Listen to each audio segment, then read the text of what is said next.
once again, and welcome to the Badminton Europe podcast. Mark Phelan with you again, and joining me this time on the hot seat is Brice Leverdez of France. Brice, thank you for joining us here in our podcast studio. And the first thing I'll come to you with is you're an experienced player now, but we're seeing the best of you on court, kind of as you're getting towards the end of your career. Is there a reason for that, or why is that?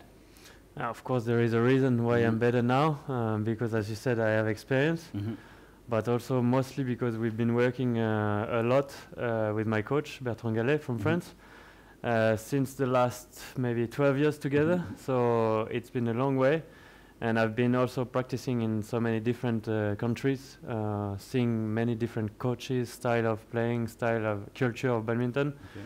So this is part of my experience, and the way we are working now is even more efficient than before, because we try to bring the best for my game and the best for my personality, my character on court, and we work a lot on tactic and technique, basically. Okay. Yes, and in conjunction with playing much better now in the later years in your life, you did move away from the national team. Why was that decision made? And it's obviously made a big difference to you as a person and a player. Yeah, of course. I mean, at that time, I wanted to try with the new system and new coaches there, but after few trainings and a few months, I realized that was not made for me. So I didn't like the setup, and I tried to move back. So it was a little bit of fighting with my federation to let me go. But then at the end, they agreed, and then I went back with my coach in my club, find different sparring partners, and try to set up my own fitness training, and just did the job as a fully professional player now.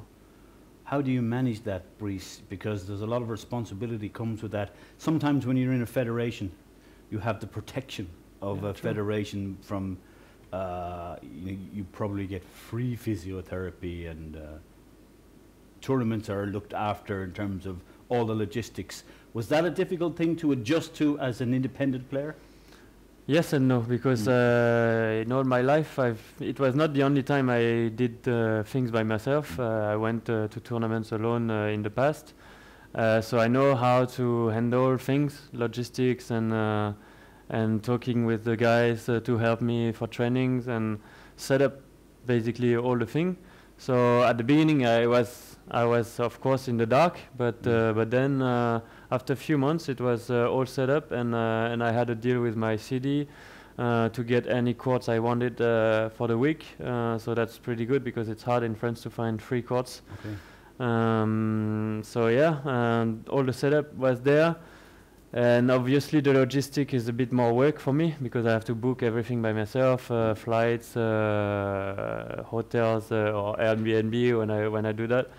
And financially I had to find new sponsors. I had to try to be careful even more with the money.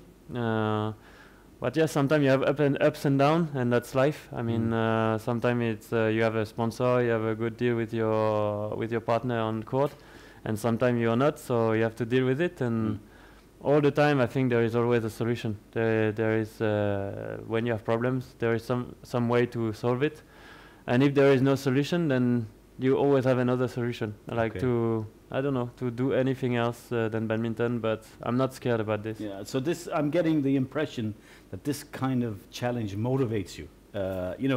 It's you are an independent man looking after your own destiny. Yeah, but that's also part of why I'm maybe being one of the best in Europe, because I take my career as a job, and I'll do almost whatever it takes to reach the goals I have. So when you just follow all the time, then you're not really like in control of your career. But when you take your own decision, choose what you want to be, what you want to do, then you have more power about your style of play, who you want to work with, and then the results on court are here. I mean, since I left the National Center, my results got better. As you said, I played even better than 2 years ago. So it paid off, and it's gonna pay even more off because I'm trying to set up even more like a professional team around me now, and to focus on Tokyo Olympics. Okay. When you play for France, it's impossible to notice how much it means to you, because if I'm sitting courtside, maybe taking photographs or whatever it may be, you can see the passion burning when you go out as first singles for France. Even though you're out of the national team, is it still a huge honor to do that and go out as the lead guy for your national team? Yeah, of course. I mean, it's not because I'm not in the national center that I don't like my country. I love my country. Sometimes, you can don't think things about politics or stuff like this, but still, I like to play for France. I like to represent my country. I have a lot of fans in France, and I'm really happy to be on court and with some friends on the crowd cheering for me. I mean, this is a different feeling than playing individual tournaments like here. So it's always good to be a first single, and you have to start well for your team. And I really enjoy playing there. Yeah. You've had some big results. You've beaten top players. Is it a key for you maybe to try and get that ability to beat these guys more consistently? Is that something that will take you to the next level and drive you on towards big medals? That's what I'm looking now at. It's to set up something to reach that next level, because right now I'm here in terms of professionalism, but I need to be there, and to reach that level, to beat those guys even more often, and to reach second, quarterfinals or semifinal in Super Series, which I need to do to improve my ranking now, is to set up some more team professionalism around me, and work even harder. I know I have to work harder. I know it's going to be hard, but I'm going to do everything I can for the next 2 years, and bring the best out of me. On court, there's a flamboyance. Some would say it looks almost like an arrogance, and people who are watching you that may not know you would kind of see that and get that impression. Whereas, if we meet you, say, backstage in the mixed zone, in the media areas, it's always amazing how even in defeat, you still have time to talk to people, and you'll always talk openly. But out on that court, and these lots of people watching you wherever it is in the world, and they see this kind of arrogance, and that's a word other people have used. Are you comfortable with that? I'm very comfortable with that. I mean, there is a TV show in France called On ne peut pas plaire à tout le monde, and it means basically you can't be liked by everyone.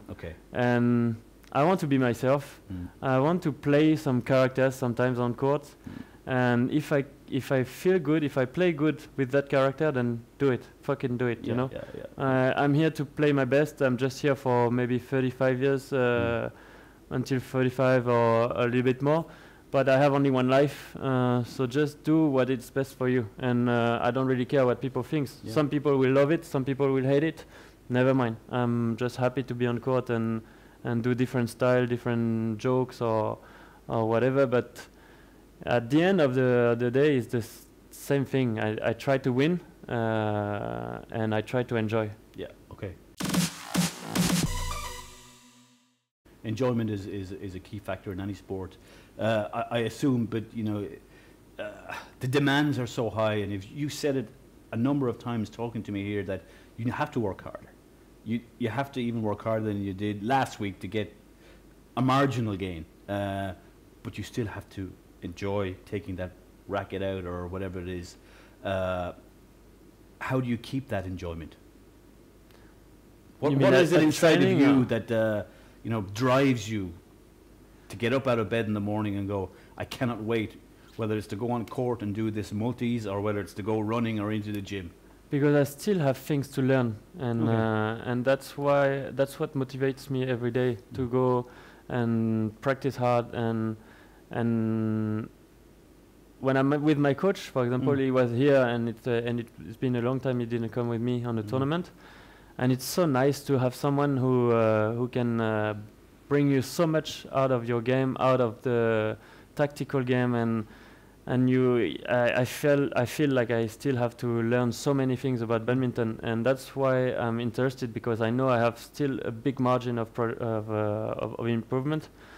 And that's why I get up every day, and that's why I go for practice with him, and that's why we try to set up even more things together, because I know I need more some people like him around me, because sometimes it's not easy to be alone and to tell yourself, okay, you have to go work by yourself hard, but sometimes it's good to have someone next to you to push you even harder, even though sometimes it hurts, sometimes it's going to be painful mentally or physically.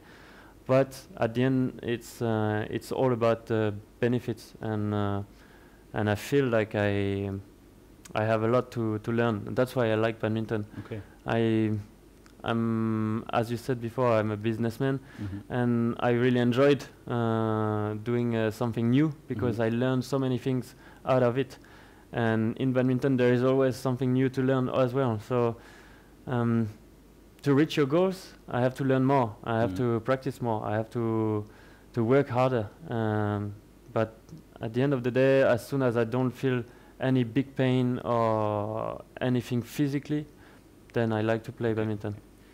You touched on something there that was my next question about business, and anyone who knows badminton will have seen your foray into business with your shirt line. Tell us a little bit about that, and really the decisions behind that. I assume you're a man. You're French. You're into fashion, yeah. Most of you guys are, and not really actually. No. Oh, well, that's really. interesting. I had so many ideas at that time when we started, and some guy came to me and asked me if he could take my name and start a shirt company. Not a shirt like I did, but like a sportswear company. Okay. And I said, why not? Just show me your project. And the project was shit. I really didn't like it. It was not qualitative project. It was not representing what I wanted. And then at that time, I had good people around me. I had a team basically made for this. So then we started. And we started with the idea of bringing some more elegance into court, into sports, basically. Not only badminton. But then we had some problems finding the right fabrics and stuff for the first collection. So we moved to bringing movement into elegance, bringing movement into one of your shirts, for example. Okay. So we worked hard. We had a good design about this, and we are selling this collection now since 1.5 years. And next collection will be about sport this time. This time we find the right fabric. We talked with the producers, and we will have a nice collection for sports. Okay, and the name of the brand is Leverdez. Yeah, the name of the brand is Leverdez, because at the beginning it was made for sports people, and as I was a little bit of a known sportsman in France, then it was an advantage compared to other brands, because so many brands are launching their lines in France. So I had something better than others, and the story also out of it was making me a bit more credible. I don't know if you can say this in English, but that's correct. I had the history of a sportsman, so I knew that we were missing about elegance in sports, so that's why I wanted to bring this. So next collection. What's missing? A big medal? Is that something that's a major driving factor? We have European Championships every year in Europe. Is there a few years left for Brice to really push on and push towards the top step of that podium? Yeah, I have no idea how many years it's going to be, but every year now we have the European Championship, so it's a good chance for me to reach a goal that I have for a long time, to get a medal at the European. And every year it's the same thing. I reached 3 times quarterfinals, and I played really badly last year. So this year it's going to be different. Every year is different. So I will try to play relaxed and try to find more peace when I play the European, because sometimes you push yourself too much with pressure on this kind of goal that you have, and maybe taking it more easy will bring me what I want. Okay. Yeah, because I think that's what Rajiv did last year to win. Is that something that you guys may have noticed? Look, other European countries, we can do it. We can break that dominance in Denmark. Rajiv did it in a very, very laid-back way. He's that kind of guy, yeah? Did you notice that? And did something click and go, well, you know, the rest of us can do that?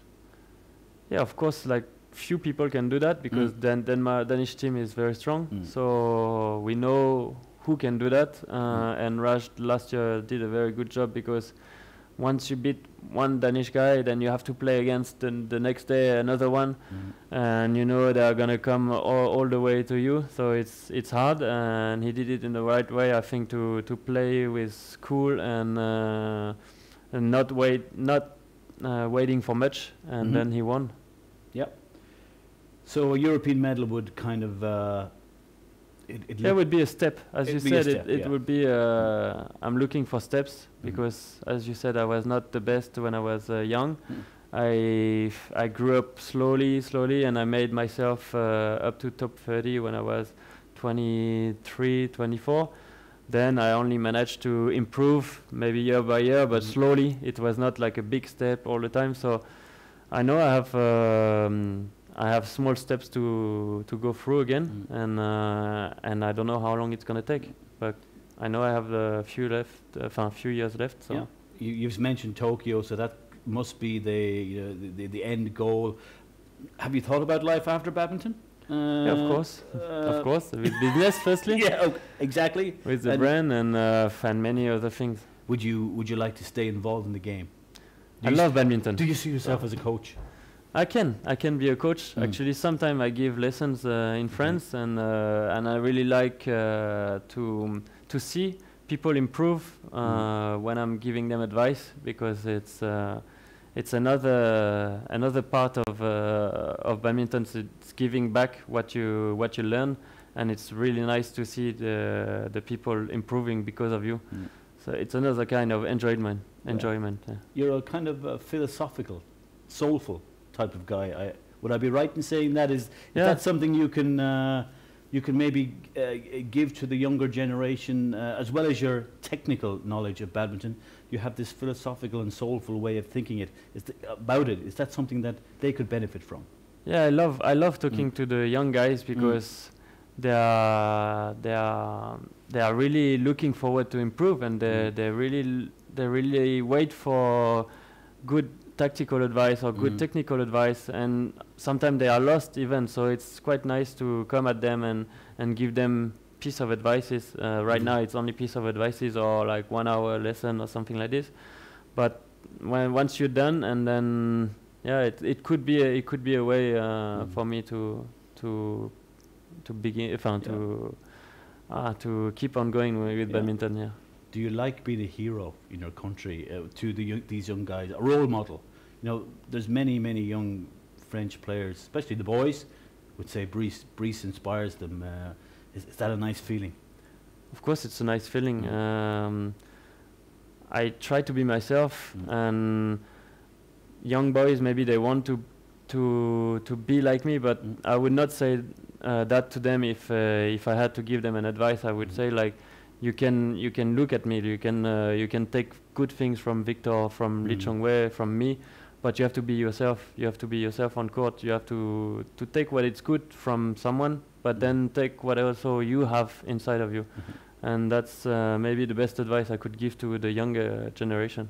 Cool. Brice, we'll wrap it up at that point, and it's been a pleasure and an insight. I love talking to people away from the court situation, because we get a whole new impression of people outside of badminton. Of course, as a badminton player, we know what you're like, and we like to hear all the things you do in badminton, but these insights into your life outside of it is also really interesting, and I think everyone will learn a lot from your attitude and the way you do things, and how you go about your daily professional life as a badminton player and as a man of the world.